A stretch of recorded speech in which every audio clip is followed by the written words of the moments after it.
Bueno, pues bienvenidos todos al coloquio del STIMATI de MAT. Es un placer tener a Luis Serrano. Antes de que inicie su charla, déjenme les platico un poquito de él. Luis Serrano empezó su carrera en la academia. De hecho, él hizo una licenciatura, una maestría en la Universidad de Quebec, Waterloo. en Waterloo, perdón, leí mal. Sí, leí mal, en Waterloo.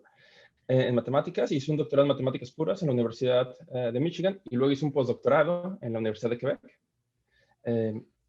Después de su trabajo en matemáticas puras, transitó a la industria y ha estado trabajando, bueno, ha trabajado en Google, en Udacity, en Apple y hoy en día trabaja como investigador de inteligencia artificial cuántica en Zapata Computing. Y bueno, hoy Luis nos va a hablar de la generación de imágenes con redes adversarias generativas. Adelante, Luis. Gracias. Muchas gracias, Luis, por la invitación. Sí, Luis y yo hicimos el doctorado juntos en Michigan, entonces nos conocemos desde hace rato. Y sí, yo estuve en matemáticas un buen rato en la academia, después me pasé a la industria, resultó que el machine learning tenía muchos elementos de matemáticas que uno podía usar, entonces la transición fue muy interesante. Y ahorita estoy en Quanticant, entonces hago como la inteligencia artificial en computadores cuánticos. La empresa se llama Zapata Computing porque es fundada por un mexicano, entonces la idea es que la revolución cuántica, entonces es la revolución zapatista. Es fundada por Alan Aspurugusic, un profesor muy famoso de México que ahora está en la Universidad de Toronto. Bueno, pues comienzo y esto va a ser muy interactuado, entonces a mí me gusta que ustedes también me digan sus comentarios o sus preguntas, entonces en el chat lo tengo aquí mismo, entonces por favor pregúntenme lo que quieran, yo también voy a hacer preguntas a ustedes. La charla es al principio bastante elemental, entonces es más como para todo el mundo, pero pues va a haber de todo, pero... bueno, entonces comencemos. Primera pregunta para ustedes. ¿Qué tienen en común estas personas? Quién me ayuda en el chat diciéndome qué cree que tienen estas personas en común? Que no existen. Muy bien, muy bien. ¿Quién fue, Octavio? Ninguna de esas existe. Son tomadas de esta página, thispersondoesnotexist.com. Uno va y todas son generadas por computador. Son generadas por redes adversarias generativas. Y a veces es difícil saber, por ejemplo, aquí cuál de las dos creen que es real y cuál creen que es de mentiras. ¿Quién me dice con el chat? ¿El señor es real?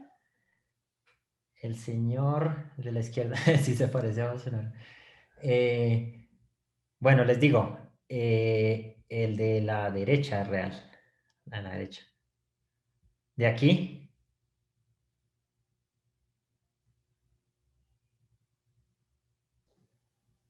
¿El más joven es real? sí, muy bien, Luis. Y la última, Ah, de, ¿De la derecha? ¿Es real? de hecho parece, pero es la de la izquierda. Izquierda.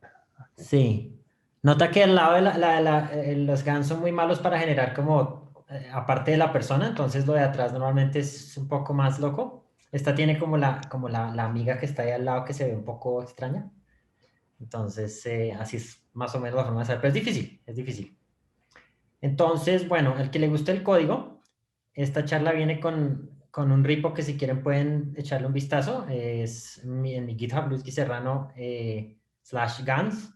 Y ahí yo implementé lo que voy a hablar hoy. En realidad, uno nunca implementa esto, uno siempre lo hace como en un paquete como PyTorch o TensorFlow o algo así. Pero como es un ejemplo, van a ver, es un ejemplo muy simple. Es como el ejemplo más simple de GANs que me puedo imaginar. Entonces lo implementé como para entender todo.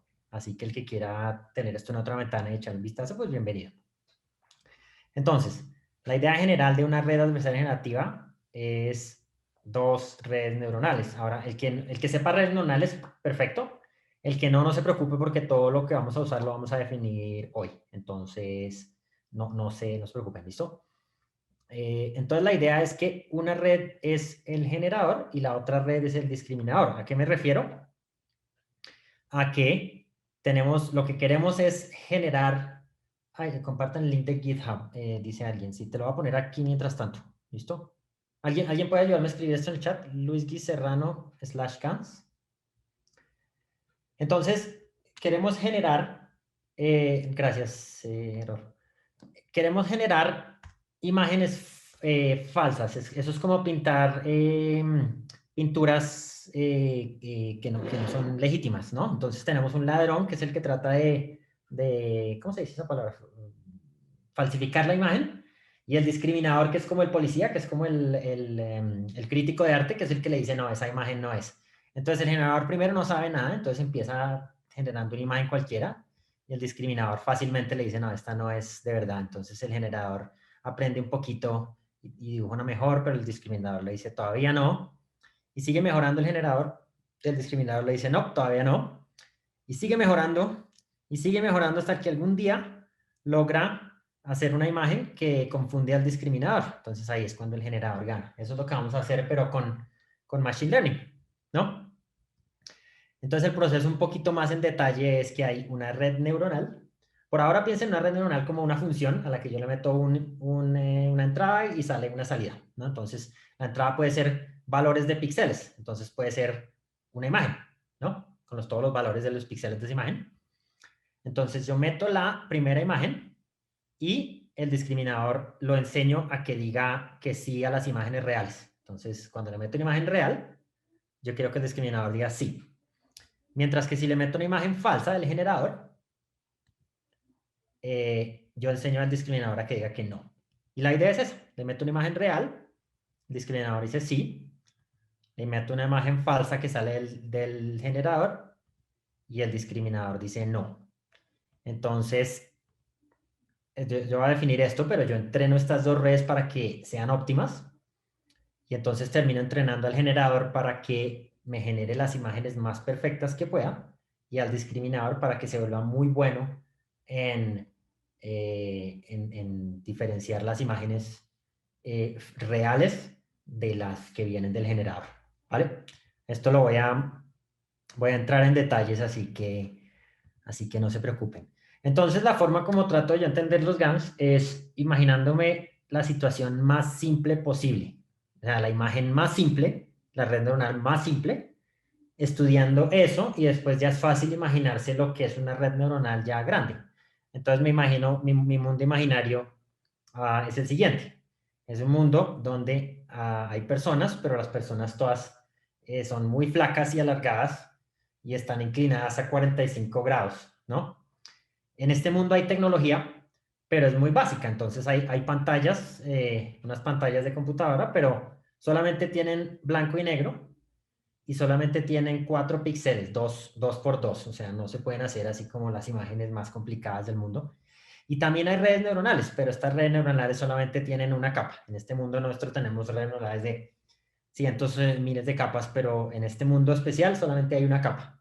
Y en este mundo tan básico, todavía podemos hacer una red neuronal generativa que genere caras. ¿Listo? Entonces, ¿cómo son las caras de las personas? Pues son así como largadas y a 45 grados.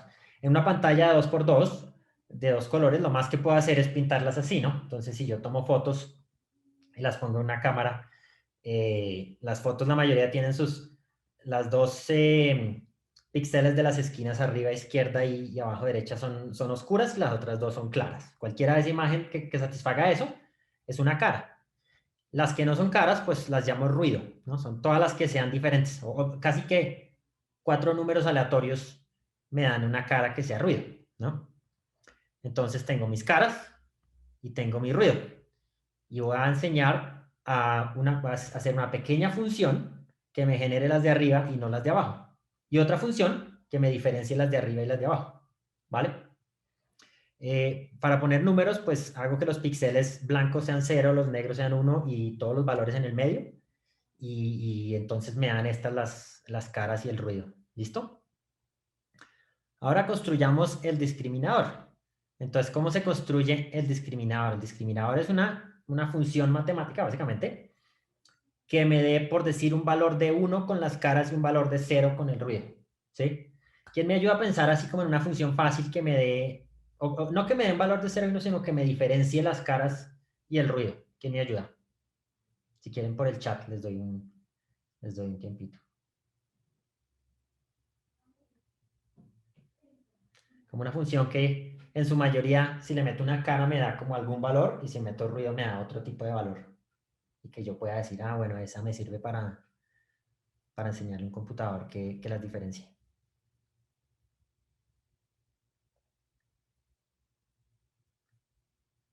¿Alguna idea?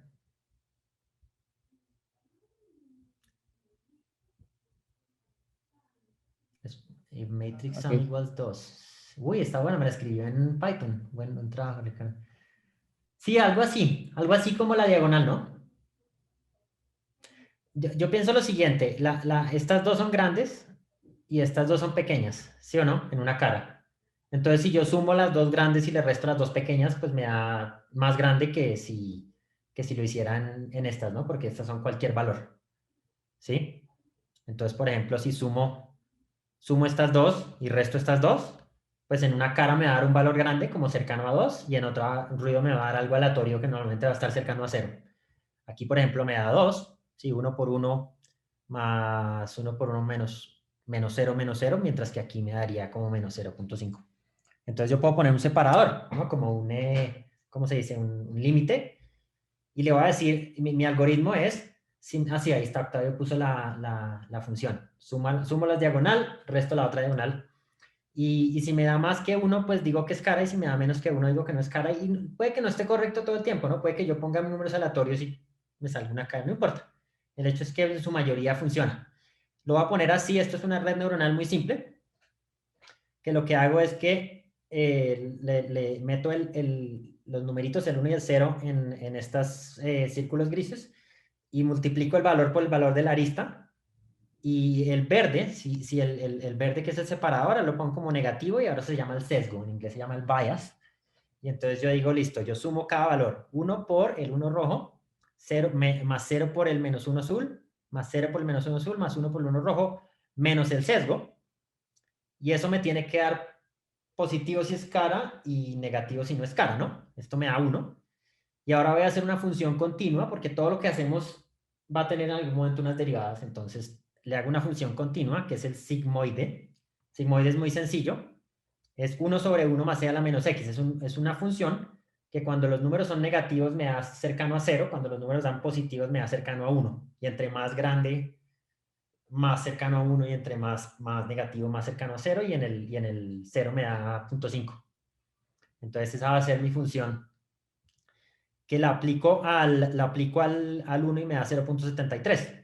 Entonces este discriminador, yo le meto cualquier imagen de 2 por 2 y me devuelve un número entre 0 y 1. Y la idea es que los que son caras o cercanos a caras tengan números, tengan salida grande y los que son no caras o ruido pues tengan una salida cercana a 0, ¿vale? Entonces, por ejemplo, para hacer otro ejemplo, un ruido me hace 0.25 menos 1 más 0.5, pero menos 1.5 más 0.75 menos 1. Entonces me da menos 0.5, le aplico el sigmoide. El sigmoide de menos 0.5 es 0.37, entonces 0.37. O sea que el discriminador le da valores pequeños a las no caras y altas a las caras. ¿Está claro? Preguntitas en el chat el que quiera, ¿listo? Prosigo entonces con el generador. Vamos ahora a hacer un generador que me genere caras. Entonces recordemos, va a ser muy parecido, va a ser una pequeña función que si yo le meto un número aleatorio, me genera una cara. Entonces recordemos que estos números son grandes y estos pequeños, mientras que estos son cualquiera. Entonces la función que voy a crear es la siguiente. Primero que todo, para que todo sea aleatorio, voy a escoger un número aleatorio entre 0 y 1 uniformemente. Entonces, por ejemplo, 0.7, ¿sí? Ese es el prior. ¿Se dice prior en español? ¿Prior? ¿Sí?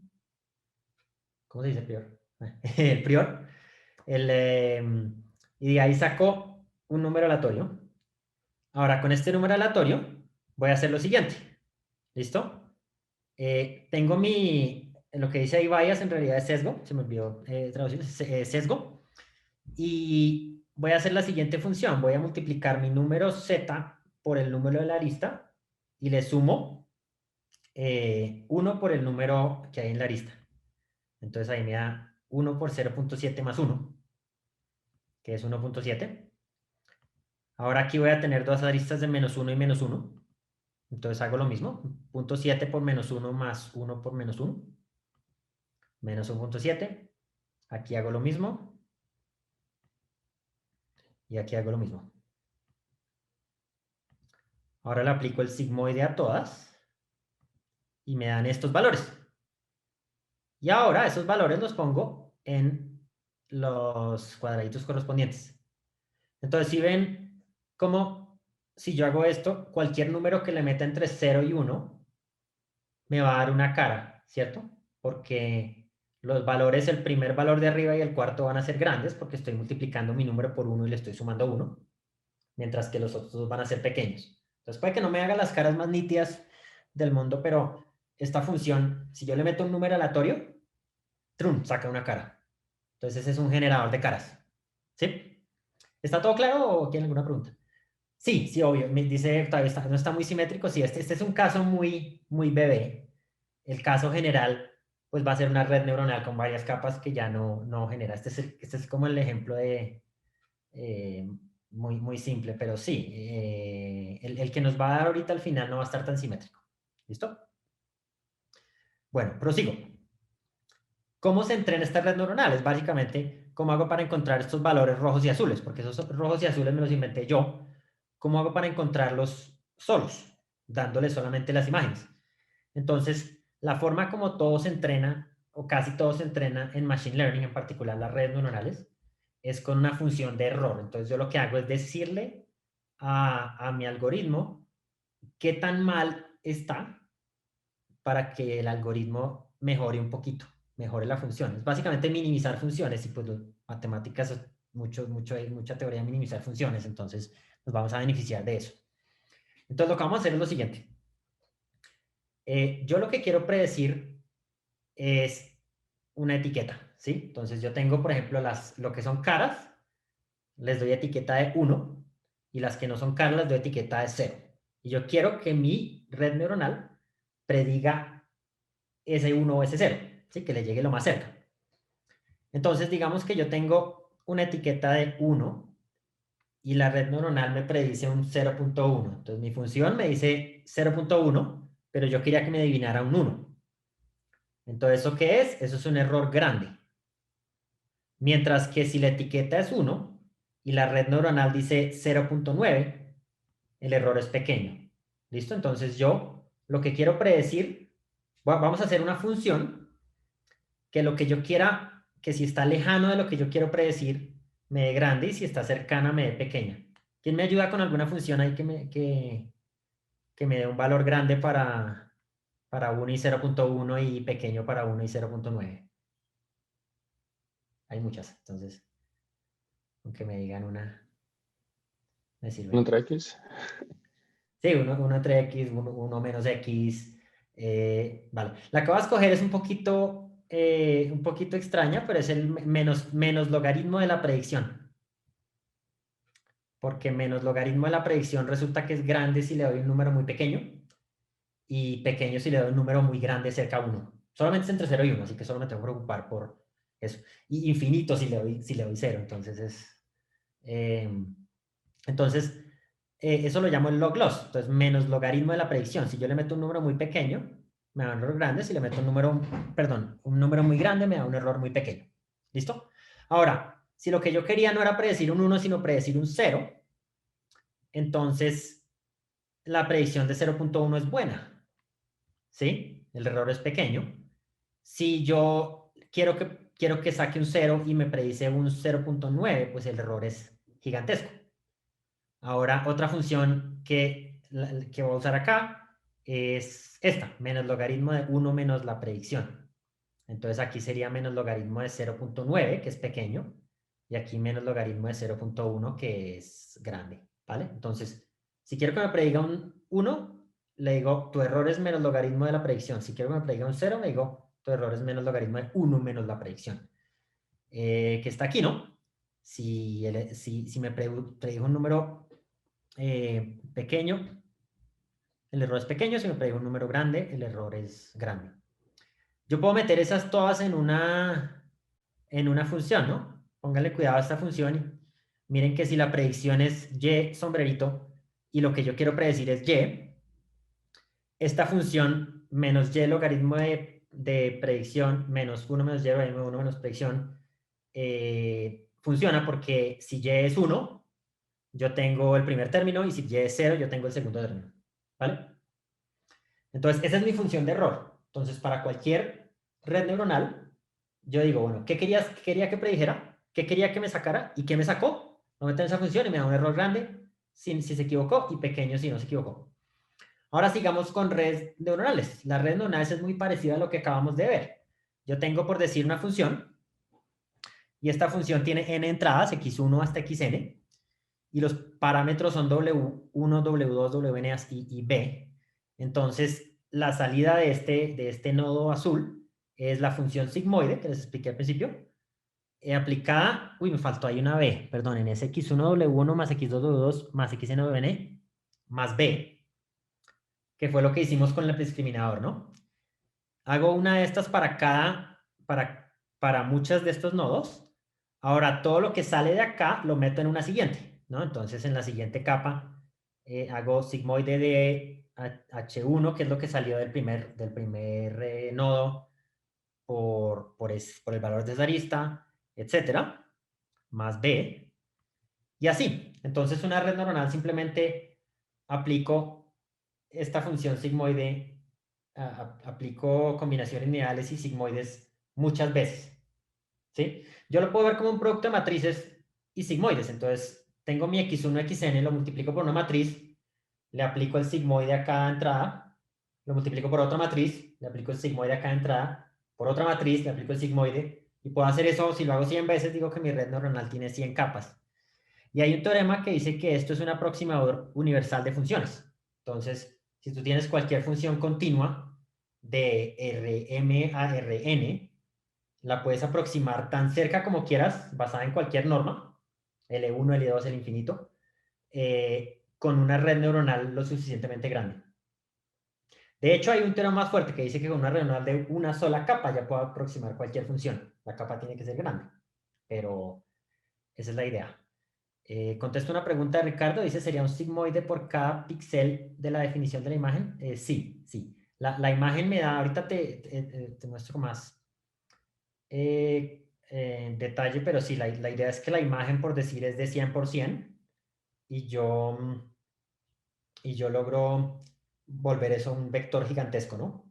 Ese vector lo multiplico por una matriz, le aplico el sigmoide a cada entrada, lo multiplico por otra matriz, sigmoide, etcétera, etcétera, y lo que me sale al final es un número 1 o 0, o un número entre 0 y 1. Y la idea es que encontrar los valores de las aristas para que si le meto una imagen real me salga cerca a 1 y si le meto una imagen de mentiras me salga cerca a 0.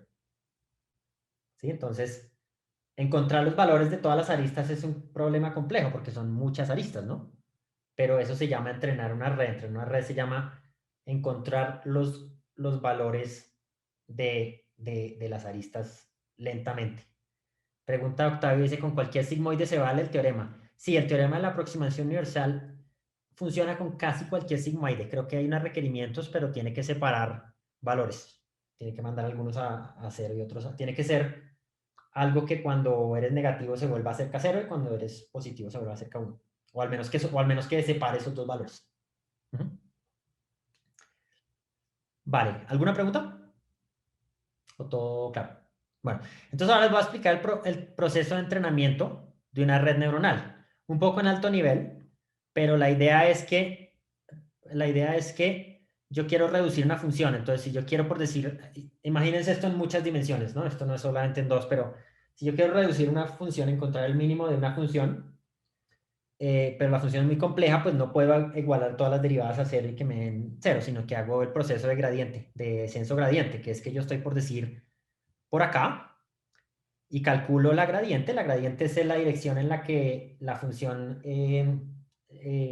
crece de la forma más rápida. Le saco la negativa del gradiente, y doy un paso muy pequeño de longitud epsilon en esa dirección, y entonces pues con gran probabilidad estoy en un valor menor.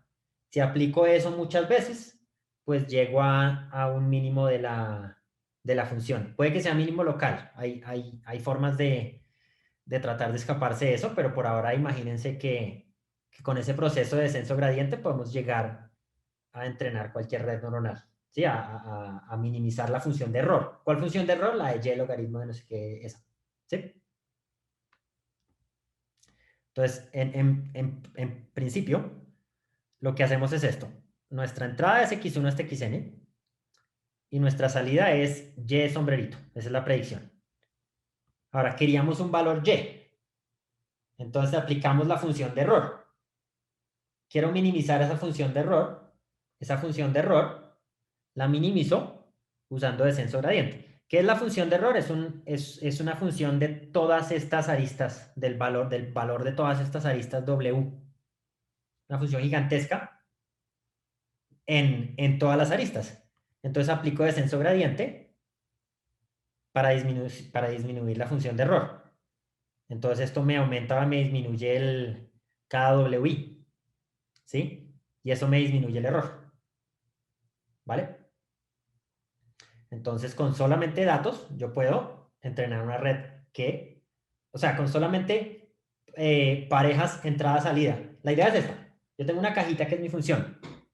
Yo no sé los parámetros de la función, pero si tú me das millones de entradas y correspondientes salidas, yo aplico esto y logro que la función sea mi aproximador universal, mi aproximador, perdón, que a cada entrada le da algo muy cercano a la salida, ¿sí?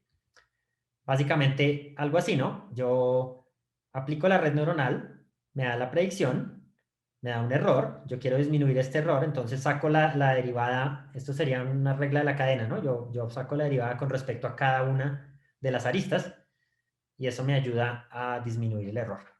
Ricardo dice, ¿mucho poder de GPU? Sí, pero esto está hecho, todo lo que parecía aleatorio, de hecho está hecho muy premeditado, ¿sí? El hecho de que son productos de matrices quiere decir que la derivada es muy fácil, porque si la derivada es simplemente la entrada de la matriz.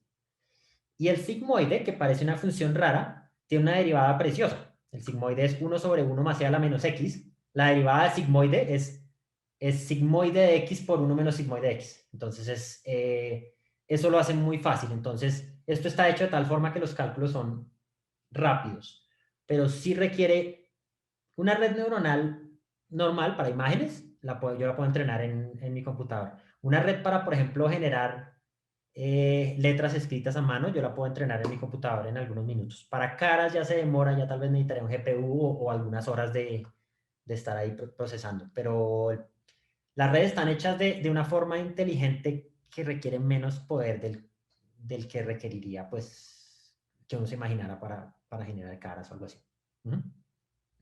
Vale, ¿alguna pregunta sobre esto? Perfecto. Entonces prosigo a entrenar el generador y el discriminador. Entonces les voy a mostrar, como pueden ver, nuestro ejemplo es súper simple porque las dos redes neuronales solamente tienen una capa, pero pues imagínense dos así de grandes, ¿no? Eso es lo que genera caras. Entonces, nuestra primera red, les voy a mostrar cómo se entrena, ¿listo? Entonces, tenemos el generador y el discriminador, y lo que queremos es encontrar los valores en las aristas rojas y en las aristas azules, tales que el primero nos genere caras y el segundo nos diferencie entre caras y no caras. Entonces, empiezo. Esto va a ser un loop. Y en el loop, cada loop va a hacer lo siguiente. Escoger un número aleatorio entre 0 y 1. Y ese número lo meto, como les expliqué ahorita, multiplicando por la arista y sumando y aplicando sigmoide. Y me da 4 valores. Y esos valores no tienen ningún motivo por el cual van a ser una cara. Van a ser algo aleatorio. Ese es mi primer intento, ¿listo? Esa es mi imagen generada. Ahora meto estos valores en el discriminador, ¿sí? Y le aplico el proceso y me da por decir 0.68. Ese número lo inventé. Ahora, ¿qué número queremos que nos dé? Bueno, yo quiero que me dé un 0. ¿Por qué? Porque yo quiero entrenar el discriminador a que cada vez que la imagen venga del generador, el discriminador diga 0. Entonces yo quiero que ese sea un 0. Como me dio 0.68, yo quiero bajar ese 0.68. Entonces el error es menos logaritmo de 1 menos 0.68. Porque ese es el error cuando yo quiero que algo me dé 0. ¿Sí? ¿Está claro? Si no está claro o algo, me dicen en el chat y lo repito, ¿listo? Pero en principio, lo que yo meto del generador, lo meto al discriminador y entreno el discriminador para que el output sea 0. Ahora, el discriminador quiere una cosa, pero el generador quiere otra. El generador quiere engañar al discriminador. Entonces el generador quiere que el output del discriminador sea 1. Entonces el generador quiere que ese 0.68 aumente. Entonces el error ahora es menos logaritmo de 0.68. Entonces yo vuelvo acá y lo que voy a hacer es que el discriminador lo entreno con el error azul y el generador lo entreno con el error rojo. O sea, saco la derivada, hago descenso gradiente. ¿Sí? Para resumir, el error del generador es menos logaritmo de d de g de z, donde z es el número aleatorio con el que empecé, g es la función, el output de lo del generador, y d es el output del discriminador. ¿Sí? Y el error del discriminador es menos logaritmo de 1 menos d de g de z. ¿Vale? ¿Sí está claro eso? Perfecto. Entonces, si saco las derivadas parciales, la regla de la cadena, pues eso me dice cómo aumentar o disminuir un pequeño valor cada valor de la lista del discriminador. Y lo mismo con las del generador. Entonces, con una etapa, yo logro mejorar estos valores un poquito para reducir las dos funciones de error. O sea, para que el generador se vuelva un poquito mejor y el discriminador un poquito mejor. ¿Está claro? Bueno, eso es medio loop, ¿sí? El otro es que la primera toma una imagen del generador, para la segunda tomo una imagen real y la imagen real la meto al discriminador. Lo que me salga del discriminador, por decir que sea 0.44, yo quiero que sea 1, porque yo quiero entrenar al discriminador a que cuando yo le meto una imagen real, me dé lo más cercano a 1 posible, porque yo quiero que el discriminador sepa que una imagen real es real. Entonces, yo quiero aumentar este 0.44, entonces el error que uso es el error cuando es 1, o sea, menos logaritmo de 0.44, que es menos logaritmo de d de x, donde x es la imagen real y d de x es el output del discriminador. ¿Vale? Entonces eso me dice, usando regla de la cadena, cuánto cambiar cada una de los valores de los pesos de las aristas. ¿Listo? Si está claro este proceso, esta es como la parte más importante, porque es el entrenamiento. Yo repito este proceso muchas veces. ¿Sí? Entonces, ¿cómo lo repito? Le resumo. Valor entre 0 y 1, le aplico el generador, lo que me salga, lo uso para cambiar mis pesos. Después meto una imagen real, disculpen. Y la imagen real la meto en el discriminador y uso eso para entrenar el discriminador. Entonces, imagínense hacer este loop muchas veces. Entonces, el generador cada vez va a mejorar un poquito para engañar al discriminador y el discriminador cada vez va a mejorar un poquito para saber qué es del generador y qué es del discriminador, ¿no? Entonces, en el GitHub que les mostré, hice el proceso, lo entrené y me dieron estos valores. Entonces, para responder la pregunta de Octavio, que es que si los primeros valores no eran muy simétricos, estos ya no son simétricos, ¿no? Los valores que me dieron para las aristas son estos. Y noten que los valores de las aristas gordas son positivos grandes y los de las aristas flacas son o pequeños o negativos, ¿no? Y estos dos sí funcionan como generador discriminador, ¿no? Porque imagínense que si estas dos son gruesas, quiere decir que los números son grandes, quiere decir que este número va a ser grande. Si estas dos son gruesas, quiere decir que este número va a ser grande, porque es un valor grande. Si estas dos son delgadas, quiere decir que este va a ser un valor pequeño, y si estas son delgadas, este va a ser un valor pequeño. Y eso me genera, pues, mi cara muy nítida. Obviamente, como les dije, este ejemplo muy simple, ¿no? Una red neuronal generativa tiene todas estas capas. Cada rectangulito verde es una capa, ¿no? Entonces, es ya mucho más ancha. Y estas ya generan, pues caras completamente nítidas como las que ya vimos. Y no solo caras, sino pues también se puede generar series de tiempo, se puede generar texto, se puede generar música, se puede generar todo tipo de imágenes, hasta películas, no sé si han visto deepfake, ese tipo de cosas. Vale, aquí hay como una pausa, entonces el que quiera hacer una pregunta, bienvenido. Y si no, yo sigo. ¿Listo? Les quiero hablar ahora un poquito más en alto nivel. Entonces, hay una cosa que se llama el espacio latente. Style transfer entra aquí también. Muy buena pregunta, Ricardo. El style transfer, que es cuando yo meto una imagen. De hecho, ahorita vamos a eso. Así que espérame 5 minutos. ¿Listo? Les quiero hablar del espacio latente porque hay algo que no hablamos mucho, que fue esto, ¿no? Cuando yo escogí un número aleatorio entre 0 y 1 y de ahí generé una cara. ¿Eso qué es? Pues casi que el intervalo entre 0 y 1 me da un punto para cada cara. ¿Sí? Entonces, yo me puedo imaginar como un intervalo entre 0 y 1 lleno de caras. Yo puedo usar un espacio latente más grande, ¿no? Un espacio de por ejemplo, un cuadrado de longitud 1 y escoger un punto aleatoriamente ahí. Y eso me da una cara. Entonces, básicamente en cada punto del cuadrado puedo meter caras.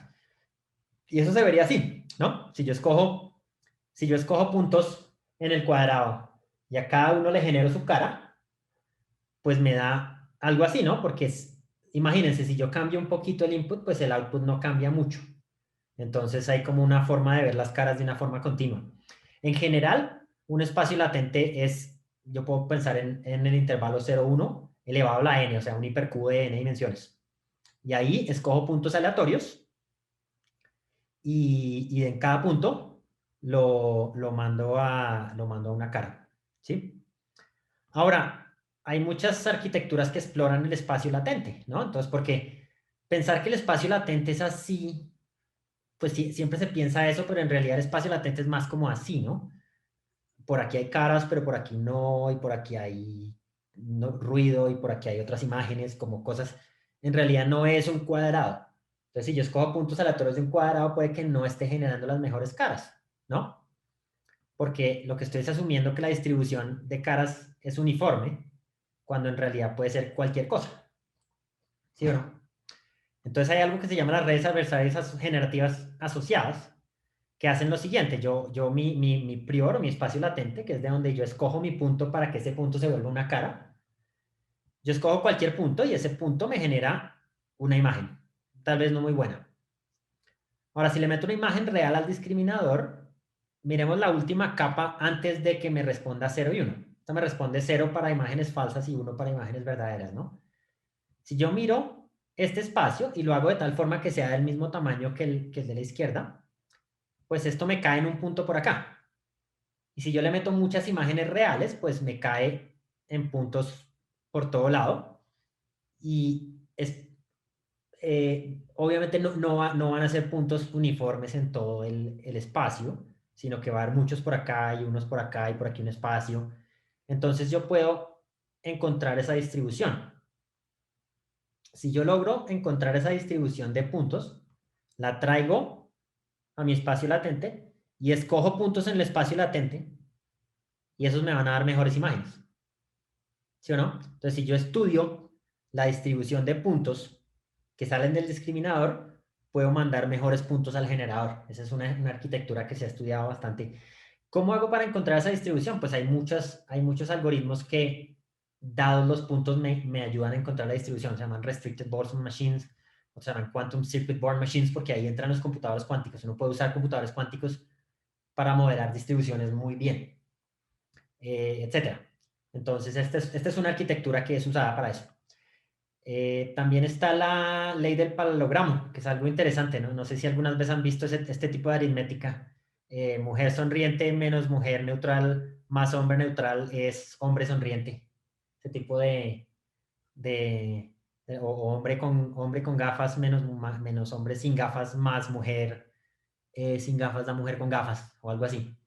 Y esto se hace así, esto se hace en el espacio latente, ¿no? Si yo tomo un punto en el espacio latente, que ese punto se vuelve una cara de un hombre, por ejemplo, en el generador, y escojo otro que se vuelve un hombre con gafas, y aquí escojo de una mujer, tengo la ley del paralelogramo, ¿no? Que este vector más este vector es este vector, y si yo grafico ese punto me da una mujer con gafas. Esto es un fenómeno que pasa casi que en muchos algoritmos de reducción de dimensionalidad, ¿no? Cuando tengo un espacio muy grande y lo reduzco en dimensionalidad, este tipo de fenómenos ocurren. Entonces es como un side effect que es súper interesante. Y aquí hablo de otras arquitecturas, que es lo que me preguntaba Ricardo, que es el style transfer, ¿no? Yo puedo tomar redes neuronales para, por decir, una foto la vuelvo una foto pintada por Van Gogh, o una caballo lo vuelvo una cebra, una foto de día la vuelvo foto de noche, o una foto en invierno la vuelvo foto en verano, así, que es traducción de imagen a imagen, ¿no? O style transfer, transferir estilos. Y para eso se usa una pequeña arquitectura muy parecida, ¿no? Esta arquitectura tiene un discriminador y un generador, y en el generador, por ejemplo, yo ahora meto una imagen, entonces una imagen de un caballo, por ejemplo, y lo entreno a que me saque imágenes de cebras, ¿sí? Entonces tengo un discriminador que me dice qué tan cebra es mi imagen, ese es el error 1, y un error 2, tengo los mismos errores del generador y discriminador de antes, pero ¿yo cómo hago para que me saque la misma imagen? Porque yo no me quiero que se me saque una cebra cualquiera, yo quiero que me saque una cebra muy parecida al caballo original. Entonces uso otro generador que hace lo contrario. El primer generador me convierte un caballo en una cebra y el segundo una cebra en un caballo. Y ahora miro qué tan diferentes son las dos imágenes de los lados. El caballo original y el caballo último. Y la distancia, que puede ser distancia suma de cuadrados de los píxeles, de las diferencias de los píxeles o algo así. Y entreno estas redes neuronales con esto, error 1 más error 2 más distancia. Entonces el error 1 y el error 2 se ocupan de que la imagen parezca una cebra. Y minimizar la distancia se ocupa de que el caballo de la izquierda y el de la derecha se parezcan mucho. Y eso hace que la cebra también se parezca mucho, porque hace que la función sea lo más cercano a la identidad posible. ¿Sí? Entonces, uno puede jugar con estas arquitecturas para hacer más o menos lo que uno quiera. Entonces están los deepfakes, no sé si han visto los deepfakes que ponen un video de alguien con la cara de otra persona o ese tipo de cosas. Todo se puede hacer jugando con estas arquitecturas y la idea es que si uno hace la función de error que le mida lo que uno quiere, uno la minimiza usando descenso gradiente y la red termina haciendo lo que uno quiere. Es un poquito de magia, parece como vudú, pero ha funcionado muy bien y por eso es que ha tenido tanto éxito en las redes generativas. Con esto concluyo. Les quiero mostrar un poquito del código que hay en este repo. Muy sencillo. Generé las caras y el ruido aleatoriamente. Y bueno, las caras las pinté con numeritos y el ruido lo generé aleatoriamente. La red neuronal, pues aquí están los cálculos, ¿no? Aquí está la predicción, aquí está la función de error, le saqué las derivadas con la regla de la cadena. Voy a hacer esto un poco rápido porque lo quiera ver, todo está en el repo. Calculé las derivadas, después hice lo mismo con la otra función de error. Y el código está acá, para cada una de estas. Después al generador también le saqué todas las derivadas y las escribí aquí en este código. Entonces el que quiere echarle un vistazo. Y después grafiqué la función de error. Entonces, ¿qué pasa? Esta es la función de error del generador y esta es la del discriminador. Y el eje X es cada vez que hice un loop. Entonces hice 5000 iteraciones de este loop, ¿no? Noten que el generador le empieza a ir mal con una función grande y después empieza a mejorar y mejora. Llega a un punto, pues, 0.7, está bien. Mientras que el discriminador empieza yéndole muy bien y después empeora, ¿sí? ¿Por qué? Porque el generador, primero empezó ganando el discriminador, o sea, el generador generaba imágenes muy feas y el discriminador siempre sabía cuáles eran verdad y cuáles eran falsas. Pero cuando mejora el generador, que es cuando baja la función de error, empeora el discriminador porque ya el generador se volvió muy bueno y el discriminador ya no sabe qué hacer. Entonces, este tipo de estudio de función de error es muy útil, ¿no? Siempre uno no quiere que uno de los dos le gane al otro, sino que pues quiere que el generador gane en general, pero pues que se peleen. Y las imágenes generadas terminan siendo estas, que todas son caras. Vale, creo que ya estamos listos para preguntas. Antes de preguntas quiero un par de anuncios. Uno es que echarle un vistazo a este libro que yo escribí, se llama Grokking Machine Learning, en el que escribo los algoritmos de Machine Learning de una forma como con ejemplitos, algo así. Pueden meterse a esta página y hay un código de descuento del 40% para el que quiera. El código de descuento es Serrano PC. Ahorita les vuelvo a poner este slide para que lo tengan. Y el que quiera ver más de esto, tengo un canal de YouTube con un montón de videos así, casi todo sobre Machine Learning. Y tengo también en esta página, serrano.academy, tengo un curso en español, de hecho, entero de Machine Learning y varios videos, etcétera. Así que muchas gracias. Esto es toda mi información y estoy listo para preguntas, el que quiera dialogar o hacer observaciones o cualquier duda. Gracias, Luis.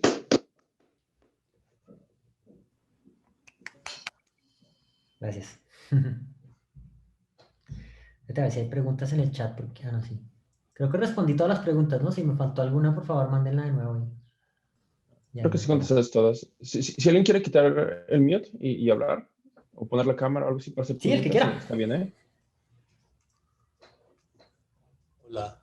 Hola. ¿Cómo vas? ¿Cómo estás, Luis? ¿Qué tal? ¿Todo bien? Yo justo uno de mis side projects Sí. es el style transfer. ¿Está el transfer? Sí. Ajá, soy de hobby, soy fotógrafo y videógrafo. Sí. Entonces, como que traigo ahí un proyectillo de style. Todo inició gracias a una movie que se llama, no sé si la vieron, Loving Vincent. Es Sí. una historia de Van Gogh como tal. Que todas las imágenes son pintadas. Ajá, pero al Espectacular. final, o sea, el último render de la movie Ujú. pasaron algoritmo de style transfer para igualar lo más posible, ¿no? El estilo de Van Gogh, Sí. como tal. Traigo ahí un proyectillo de creación de contenido con Qué ese bien. algoritmo. Entonces, no sé si pueda porque, bueno, no sé si toques los temas en tus cursos, y sí, chido, creo que sí le voy a entrar, pero no sé si tú le sepas a eso. Justo estoy buscando como alguien que me dé guía Claro. Pues, no, en muy, este muy tema. bueno. Este tema me parece a mí fascinante, súper interesante. La verdad es que GANs no es no es lo primero que yo haría para estar el transfer. Tú puedes hacer una red neuronal Ok. y resulta que si tú haces una red neuronal de imagen, las primeras capas agarran como el estilo, como los punticos, Sí, rayitas. son matrices de transición al Sí, final del exacto. día. Sí. La última capa ya agarra como qué es lo que hay en tu imagen. Hay una bicicleta, hay una casa, hay una persona. Entonces lo que tú quieres hacer es dos funciones de error. Una, tú tienes dos imágenes. Tú tienes la imagen, por decir la bicicleta y el estilo, Van Gogh. Quieres que Van Gogh te pinte una bicicleta, ¿no? Entonces, con la imagen de la bicicleta la comparas a la última capa. ¿Sí? Esa te Okay. dice qué tan parecida es la imagen a tu imagen. Y la imagen de Van Gogh la comparas a la primera capa, porque Sí, que esa te es la dice el de estilo. bordes, que es Pero la con de sí, texturas, todo eso, exacto, ¿no? exacto. Pero no la comparas lado a lado, sino con el Gram Matrix. El Gram Matrix, no me acuerdo la formulación del Gram Matrix, pero esa te Sí, saca sí, unas sí. correlaciones entre la imagen y esa la comparas con el Gram Matrix de tu imagen y esa te da otra función de error. Si tú minimizas esas dos, ¿qué quiere decir? Que una función se encarga de que tu imagen Ok, parezca la bicicleta y la otra se encarga de que tu estilo parezca Van Gogh. Eso es lo que yo más ok. haría. Va. Yo creo que yo te puedo mandar, si quieres, mándame un correo y Sí, te mando. justo estaba esperando eso. Sí. Ah, sí, no, perfecto. Espera, ¿dónde está? Tengo un curso, hay un curso de Deep Learning. Ahorita lo pongo en la pantalla. Hay un curso de Deep Learning que enseñamos en Udacity con otras personas. Y uno de los, creo que ese tiene una sección de Style Transfer, creo. Y lo tiene Sí. también con laboratorio. Te voy a mandar ese. Y si ese tiene, y si no, pues... Sí, porque es bien interesante, porque ya a nivel cine, si lo queremos ver así, digo, sí. evidentemente hay muchos requerimientos físicos de una computadora para procesar una imagen de cine, cuadro por cuadro, ¿no? O sea, hay muchas cosas ahí, Sí. pero estás eliminando la corrección de color completamente, ¿no? O Claro, sea, claro. entonces, es algo interesante. Perfecto, sí. Yo también miraría si hay APIs que hagan eso, porque pues es difícil que uno, te voy a poner aquí mi correo. Es difícil que uno pueda tal vez hacer algo mejor de lo que es el state of the art, ¿no? Espérate, les pongo el curso. Si ven acá el curso, Intro to Deep Learning with PyTorch. Sí, sí. Este es Sí, el yo link. justo cuando lo probé usé TensorFlow. Ah, perfecto. Sí, Y es una espérate, lo chulada, meto la neta. en el chat. Sí, este curso es bueno y es gratis, entonces les recomiendo, altamente lo recomiendo. Yo enseño la primera parte, que es el welcome, pero a mí se me hace que tiene style. Ah, mira, sí tiene una sección entera de style transfer. Entonces, y tiene código lo más seguro es que sea en PyTorch, pero altamente recomendado. Sí, sí, va, perfecto. Mil gracias y ya Con dejo mucho espacio gusto. para otras Bueno, preguntas. y ahí está mi mail entonces para lo que necesites. Vale, ¿otras preguntas?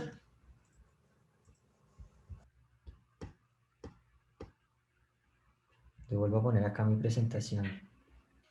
Yo nada más Sí. rápido una pregunta muy desde la ignorancia, es No, tranquilo. Sí, ¿teoremas sí. de convergencia se tienen? Esa es una muy buena pregunta. O sea, convergencia a la función que quieres, ¿no? Es al final de cuentas lo que estás viendo. Sí. Teoremas de convergencia, sí hay, pero no lo sé. Como de rapidez de convergencia, por ejemplo. Pues simplemente saber que, bueno, si tengo una función y tengo el gradiente, no siempre me da la solución óptima. Eh, Imagino que tienes las mismas problemáticas aquí, ¿no? sí, bueno, una cosa que pasa mucho es los mínimos locales, ¿no? Porque como te puedes imaginar, la función de una red neuronal no es así, es así. ¿Sí? Entonces hay Exacto. mucho mínimo local y el descenso de gradiente te encuentra un mínimo local, con suerte. Entonces, la verdad te vas a reír de lo que se hace. Lo que se hace a veces es intentar muchas veces, como intentar con muchos, empezando desde muchos sitios aleatorios para que haya más probabilidad de llegar a un mínimo global. Pero la buena noticia es que hay muy buenos mínimos locales. No es estrictamente necesario llegarle a un mínimo global, sino que estas redes neuronales tienen buenos mínimos locales que a veces que es lo que necesitas. Hay otros descensos de gradientes, algoritmos de descenso de gradiente que tratan de usar como un momento, como empujar un poquito. Haz de cuenta que estás bajando la montaña y te quedas en un valle, pero pues este tiene un poquito de impulso que te saca de montañitas. Entonces lo que hace es que en vez de dar el último paso, das un promedio de los últimos 10 pasos o algo así, o un promedio ponderado para que aún así llegues al mínimo, el descenso te siga subiendo un poquito y con la esperanza de que llegues a mínimos locales. Pero nada que o sea, casi que todo lo que hay es heurísticas. ¿Heurísticas? No conozco nada teórico que se haya hecho para probar convergencia, pero pues puede que sí haya. No estoy súper seguro. Sí. Sí te he Muchas respondido la gracias. pregunta. Sí, muchas gracias. Bueno. Gusto.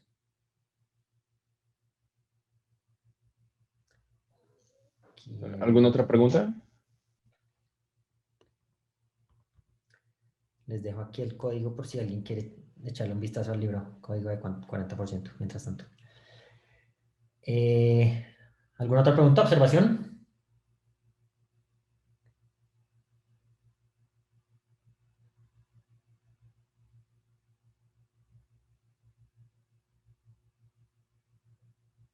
No. Yo tengo una pregunta, pero no es necesariamente Sí, la sí. charla. Por supuesto. ¿Cómo, o sea, en algún momento hablaste de inteligencia artificial cuántica, Sí, ¿no? Y bueno, y ese es en el grupo que estás trabajando.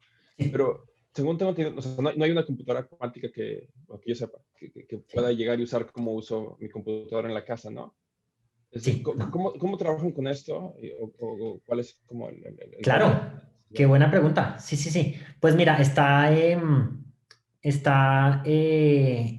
lo que hace Zapata no es el computador cuántico, pero es el software del computador cuántico, el paquete.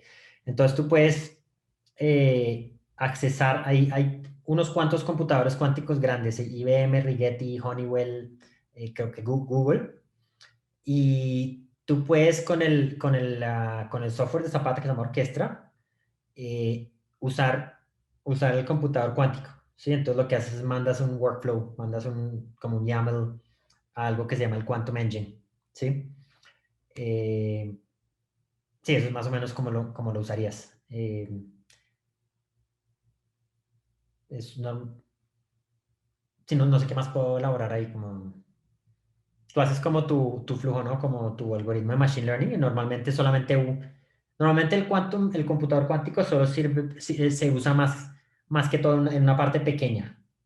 Digamos, un algoritmo muy largo que tenga una parte, un cuello de botella que se demore muchos años haciendo el cómputo, ese se le manda al computador cuántico. De resto, todo lo otro es el clásico, procesar las variables y procesar el output y todo es clásico. Pero sí, con orquesta se puede y podían, no sé si tengo información aquí de orquesta, pero podían echarle un vistazo. Te voy a poner el link acá, es que es difícil compartir y escribir en el chat. Orquestra IO es donde se puede ver, de hecho, orquestra, sí. Ahí pueden ver como demos y todo eso. Y si uno puede tener una membresía y con eso puede usar orquestra y pues mandar cómputo al computador cuántico y esos uno recibe los outputs. Gracias. Sí. Y pues sí, no alcancé a hablar mucho pues sería ya tema de otra charla, pero pues sí, hay muchas cosas cuánticas que se pueden hacer. Por ejemplo, lo que dije aquí cuando hablé de los GANs asociados. Acá. En esta parte, para aprendérsela, lo que pasa es que los computadores cuánticos son pequeños, ¿no? Entonces no se puede meter una imagen, se necesita demasiados qubits que todavía no hay. Entonces un computador cuántico pues no va a generar imagen. Pero pues digamos en el espacio latente, que puede que sea de tamaño menor, no sé, 10 o algo así, pues uno sí tiene esa cantidad de qubits. Entonces uno puede aprender esta distribución usando algoritmos cuánticos, ¿no? Entonces se ha hecho eso, en Zapata, se publicaron este paper hace poco y sí muestra que da más, que da mejor, que le va mejor generando imágenes que si esa parte fuera clásica. Gracias, Luis. Vale. Bueno, pues le damos nuevamente las gracias a Luis. Bueno.